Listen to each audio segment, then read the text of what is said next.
Hey, what do you want on your pizza?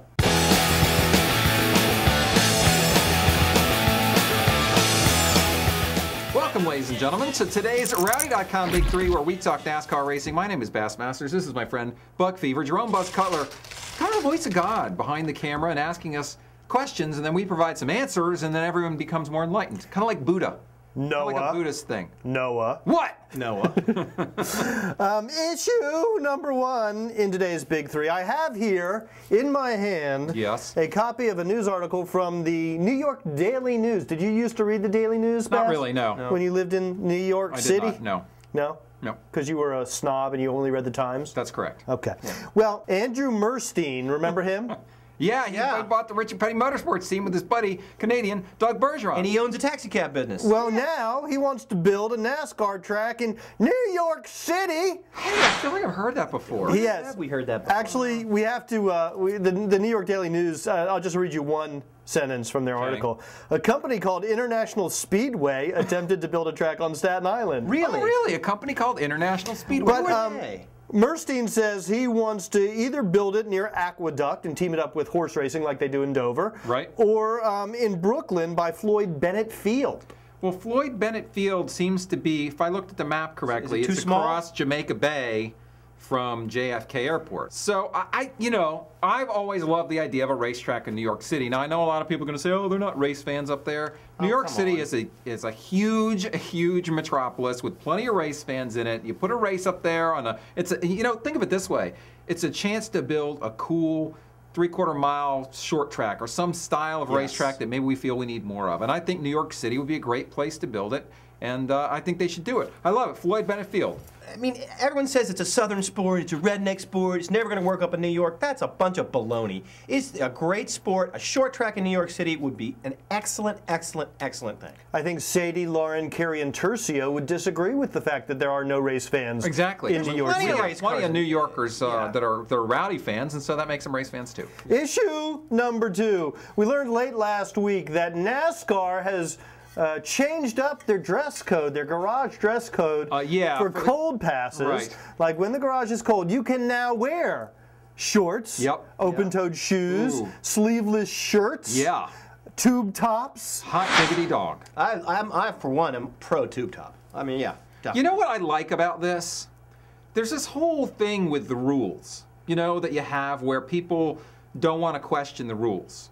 So it's like, well, that's a rule. Why? I don't know, but that's just the rule. Sometimes you got to step back and go, do we really have a good reason for this rule? Now, mind you, they're still making you wear long pants and closed-toed shoes and all that when the garage is hot.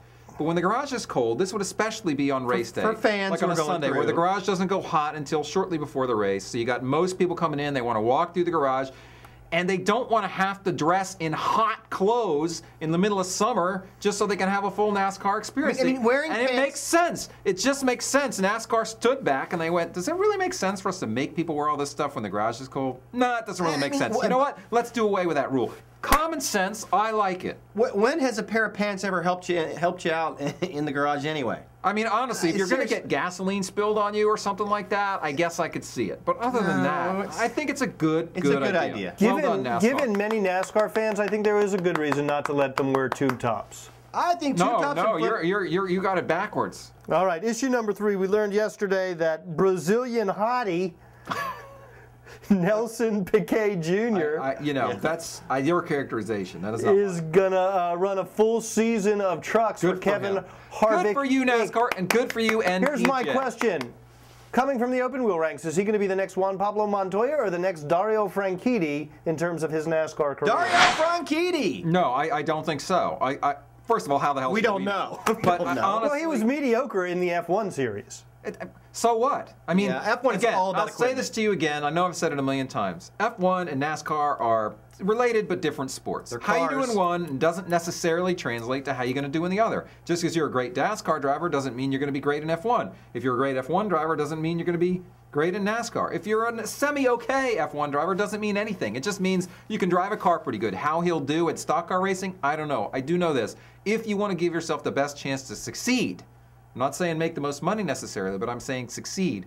It is best, if you're coming from a form of racing that's not at all like stock car racing, to kind of step in gradually. Take your time. For some guys, they take a big leap, They think they're ready, and they got a lot to learn. They got to learn it in an environment which isn't conducive to learning. It's more conducive to getting your ass kicked. So I think it's a lot smarter to get in the Truck Series for a full year and see where you are. Most open wheel guys, it hadn't worked, unless you want to call Casey Kane an open wheel guy, or you want to call Jeff Gordon an open wheel guy. Again, really. I think sometimes these are deceptions to whether or not a guy comes from open wheel or not. He's a race car driver. He's good in one form of racing. Will he be good in this other form? Who knows? I don't know. Does it have anything to do with how well he did in open wheel?